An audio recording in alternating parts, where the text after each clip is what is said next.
जिस नूं परमात्मा की मेहर हासिल हुई है, जे कोई कहे भी मैं उस मेहर नूं रोक दियाँ, कर्म मिले ना ही ठाकर हाइया, ये कर्म ओदी बख्शिश दे नाल कोई भी किसी भी तरह की प्राप्ति जां सफलता ये मालक की मेहर राही हुंदी है। सानू एक भुलेखा जिहा पिया हुंदा भी मैं जिथे अज हाँ अपनी मेहनत दे नाल हाँ, मेहनत बाद विच है, पहला परमात्मा की मेहर है, क्योंकि मेहर दे नाल ही असीं इत्थे आए हैं जग ते।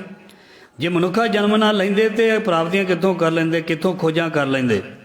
सब तो वड्डी पहला परमात्मा की मेहर है, उस तो बाद असीं मेहनत कीती, उहदी मेहर दे नाल मेहनत कीती, हत्थ दित्ते मेहनत होई, दिमाग दिता मेहनत हुई। सारियां दे दिमाग नहीं पूरे प्रॉपर, सारियां दे हत्थ नहीं है, सारियां दे लैग्स नहीं हैं, किसी का कोई पार्ट नहीं है शरीर का, किसी की अख नहीं, किसी का कोई पार्ट प्रॉपर सही नहीं। इस करके जे सारियां नूं सब कुछ मिलिया तो वह महाराज जी कहते हैं वही बख्शिश द्वारा मिलिया, तो वही बख्शिश नूं कोई रोक नहीं सकता। ध्यान देना, परमात्मा नूं परमात्मा ने जिस नूं वधाउणा, ध्यान देना, उन्होंने कोई रोक नहीं सकता।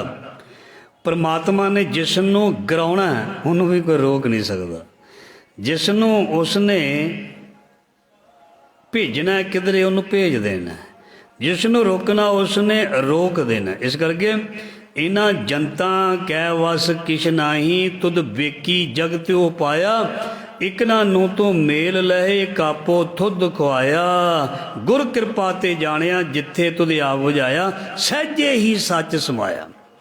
ਜਦੋਂ ਰੱਬ ਦੀ ਬਖਸ਼ਿਸ਼ ਆਉਂਦੀ ਹੈ ਨਾ, ਜਦੋਂ ਹਨੇਰੀ ਆਉਂਦੀ ਹੈ ਨਾ, ਫਿਰ ਦਰਖਤਾਂ ਦੀ ਪੇਸ਼ ਨਹੀਂ ਚੱਲਦੀ। ਦਰਖਤ ਨਹੀਂ ਕਹਿ ਸਕਦੇ ਅਸੀਂ ਨਹੀਂ ਹੁਣ ਹਿੱਲਣਾ ਜੀ, ਉਹ ਕਹਿੰਦੀ ਕੁਦਰਤ ਹਿੱਲਣਾ ਨਹੀਂ, ਤੈਨੂੰ ਪੱਟ ਦਿਆਂਗੀ ਮੈਂ ਜੜ ਤੋਂ, ਤੂੰ ਹਿੱਲਣਾ ਕਿੱਦਾਂ ਨਹੀਂ।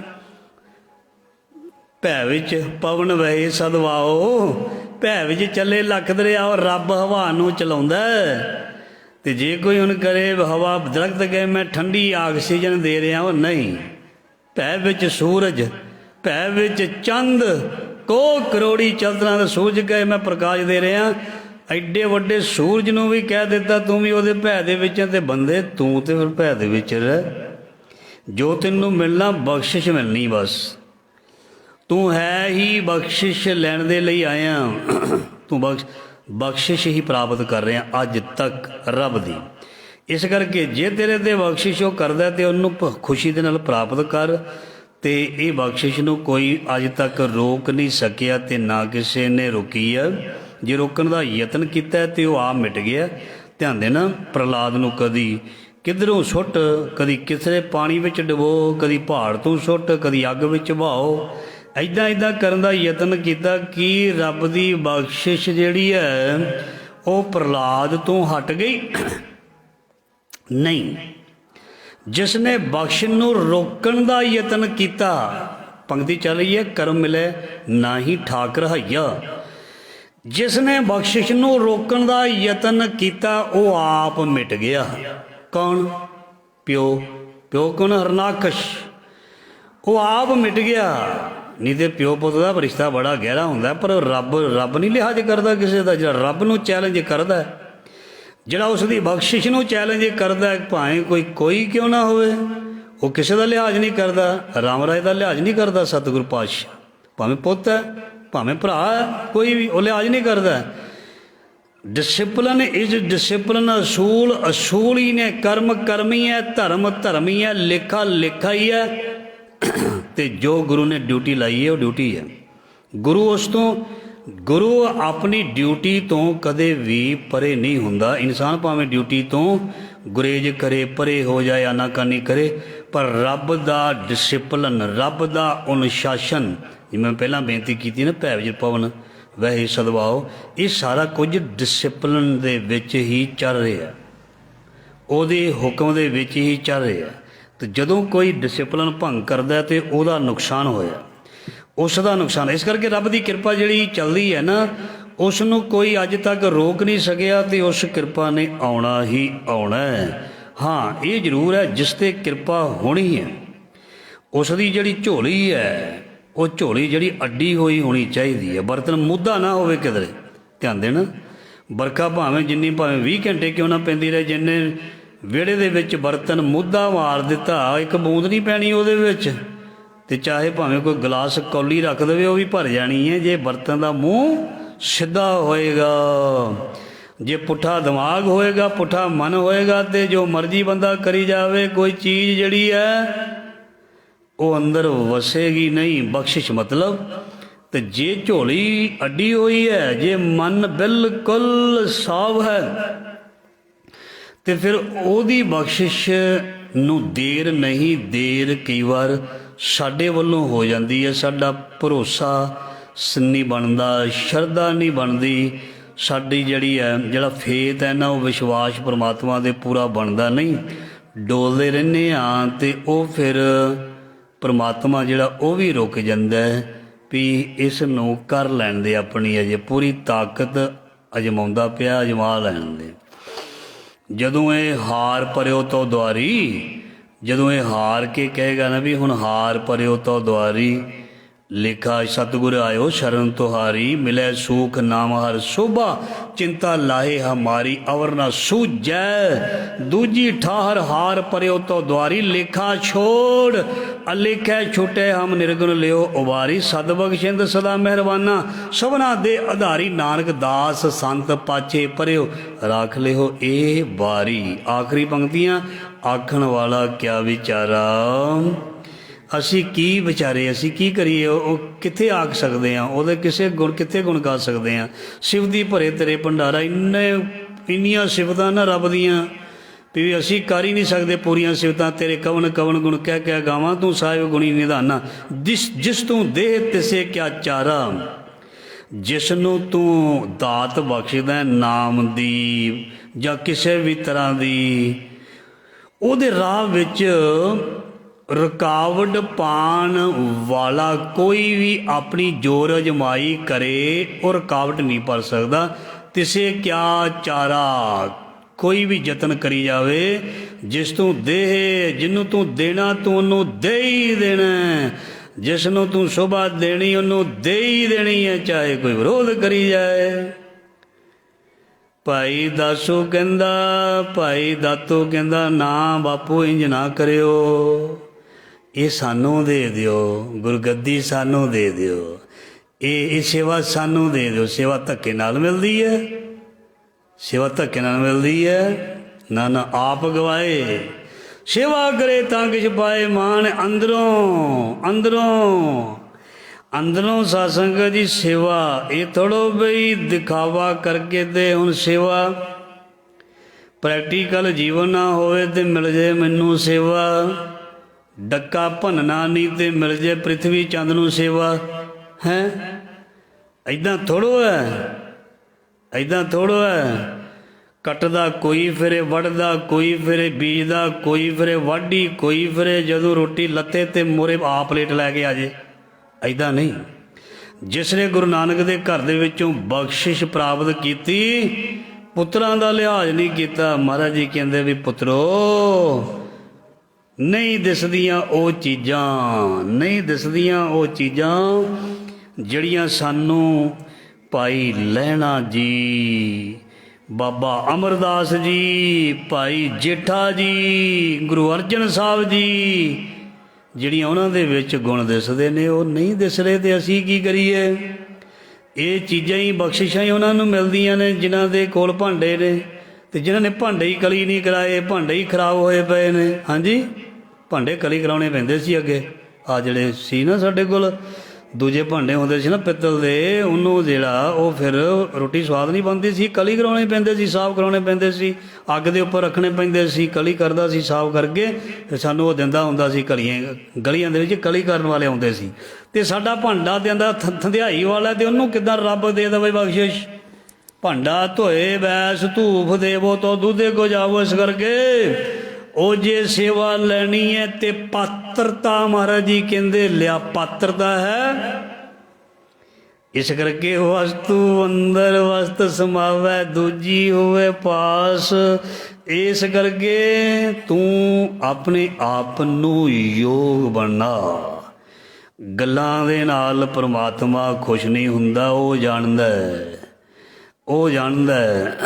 ਕਿਉਂਕਿ ਬਾਣੀ ਵਿੱਚ ਲਿਖਿਆ ਵੀ ਪੂਜੋ ਰਾਮ ਏਕ ਹੀ ਦੇਵਾ, ਸਾਚਾ ਨਾਵਨ ਗੁਰ ਕੀ ਸੇਵਾ। ਲੋਕ ਪਤੀਨੇ ਕਛੂ ਨਾ ਹੋਵੇ, ਨਾਹੀ ਰਾਮ ਇਆਣਾ। ਵੀ ਉਹ ਨਿਆਣਾ ਨਹੀਂ ਹੈ, ਉਹ ਬਹੁਤ ਸਿਆਣਾ, ਉਹਨੂੰ ਪਤਾ ਵਾਜਬ ਗੱਲ ਕੀ ਹੈ, ਚੀਜ਼ ਕੀ ਹੈ, ਕਿੱਥੇ ਕੀ ਕਰਨਾ। ਇਹ ਸੱਚੇ ਪਾਤਸ਼ਾਹ ਸਤਿਗੁਰ ਜਾਣਦਾ। ਆਖਰੀ ਪੰਕਤੀ, ਨਾਨਕ ਸੱਚ ਸਵਾਰਨਹਾਰਾ, ਸਦਾ ਕਾਇਮ ਰਹਿਣ ਵਾਲਾ, ਸਦਾ ਹੀ ਸਵਾਰਦਾ ਆ ਰਿਹਾ ਅਤੇ ਉਹ ਆਪਣੇ ਭਗਤਾਂ ਨੂੰ ਸਵਾਰਦਾ ਹੈ। ਇਹ ਹਰ ਯੁਗ ਜੋ ਭਗਤੀ ਉਪਾਇਆ, ਪੈਜ ਰੱਖਦਾ ਆਇਆ। ਰਾਮ ਰਾਜੇ ਮੇਰੇ ਰਾਮ ਰਾਏ, ਤੂੰ ਸੰਤਾਂ ਕਾ ਸੰਤ ਤੇਰੇ, ਤੇਰੇ ਸੇਵਕ ਭੋਗ ਛਨਾਹੀ, ਜਮ ਨਹੀਂ ਆਵੈ ਨੇੜੇ। ਸੋ ਗੁਰੂ ਸਾਹਿਬ ਜੀ ਮਿਹਰ ਕਰਨ, ਭਾਵ ਅਰਥ ਸਾਡੇ ਹਿਰਦੇ ਵਿੱਚ ਵਸੇ।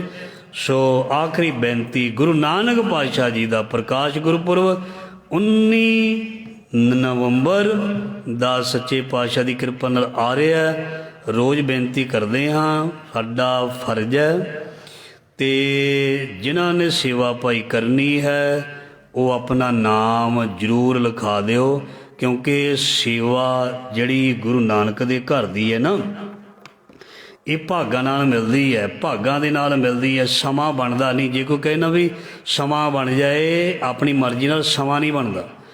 ਬੜੀ ਮੁਸ਼ਕਲ ਦੇ ਨਾਲ ਸਮਾਂ ਬਣਦਾ, ਬੜੀ ਮੁਸ਼ਕਲ ਦੇ ਨਾਲ ਮਨ ਮੰਨਦਾ।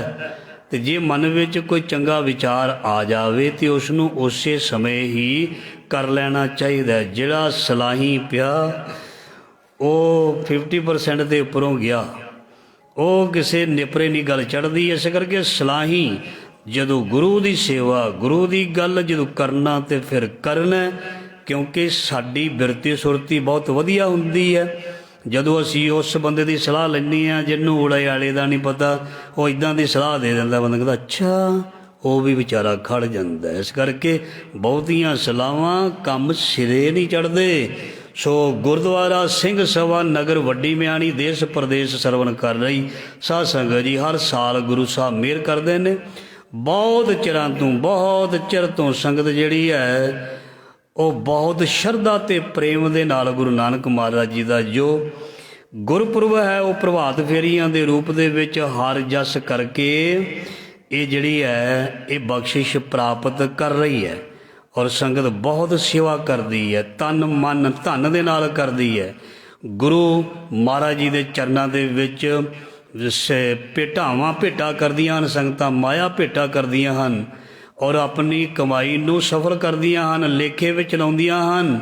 ਸੋ ਜਿਹੜਾ ਵੀ ਤੁਹਾਡਾ ਤਿਲ ਫੁੱਲ ਸਤਸੰਗ ਜੀ ਪੈਸਾ ਹੁੰਦਾ ਹੈ ਨਾ, 1-1 ਰੁਪਈਆ ਜਿਹੜਾ ਹੁੰਦਾ ਹੈ ਨਾ, ਇਹ ਜਿਹੜਾ ਗੁਰਦੁਆਰਾ ਸਿੰਘ ਸਭਾ ਹੈ ਇਹ ਇਹਨਾਂ ਅੰਡਰ ਕਮੇਟੀ ਹੈ। 1-1 ਰੁਪਈਆ ਤੁਹਾਡਾ ਬੜੇ ਸੂਝਵਾਨ, ਬਹੁਤ ਹੀ ਇਮਾਨਦਾਰ ਔਰ ਬਹੁਤ ਹੀ ਪੜ੍ਹੇ ਲਿਖੇ ਗੁਰਦੁਆਰਾ ਸਿੰਘ ਸਭਾ ਦੇ ਸੈਕਟਰੀ ਖਜ਼ਾਨਚੀ ਭਾਈ ਦਲੇਰ ਸਿੰਘ ਜੀ 1-1 ਪੈਸਾ ਨਾ ਘੱਟ ਨਾ ਵੱਧ ਗੁਰੂ ਦੀ ਹਜ਼ੂਰੀ ਵਿੱਚ ਕਹਿ ਰਹੇ ਹਾਂ। ਜਿਵੇਂ ਅਸੀਂ ਪੰਜਾਬੀ 'ਚ ਕਹੀਦਾ ਨਾ ਵੀ ਸੁਹਾਗ ਤਾਂ ਮਾਵਾਂ ਧੀਆਂ ਦਾ ਸਫਲਤਾ ਉੱਥੇ ਹੀ ਮਿਲਦੀ ਹੈ, ਜਿੱਥੇ ਘਾਟਵਾਦ ਸ਼ੁਰੂ ਹੋ ਜਾਵੇ ਉੱਥੇ ਬਰਕਤਾਂ ਨਹੀਂ ਰਹਿੰਦੀਆਂ।